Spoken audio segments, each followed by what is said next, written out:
मिलाया जाता है और पूरा परिवार बनता है उस जाल में। ये माँ है, ये बहन है, ये भाई है, ये पिता है, ये रिश्ता है, ये नाता है।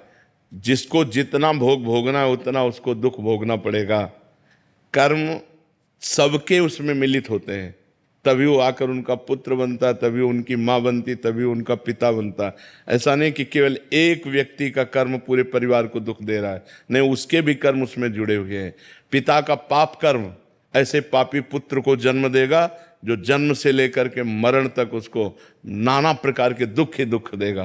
पिता का पुण्य कर्म ऐसे पुण्यात्मा पुत्र को जन्म देगा जिसको बचपन से देखते हुए जवानी तक, मरते समय तक हृदय शीतल रहेगा। सब कर्मों का जाल बिछा हुआ है उसी में।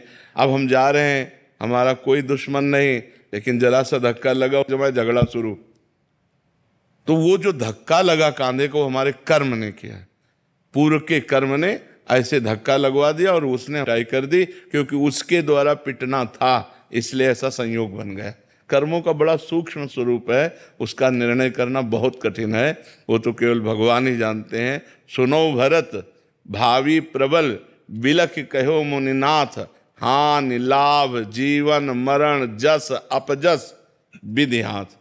वो विधान भगवान के हाथ में है। जब जहाँ जीव का जैसा कर्म होता है उसको भोगना पड़ता है। और वो एक कर्म के साथ बहुत से कर्म जुड़े हुए होते हैं। माता का कर्म, पिता का कर्म, भाई का कर्म, बहन का कर्म।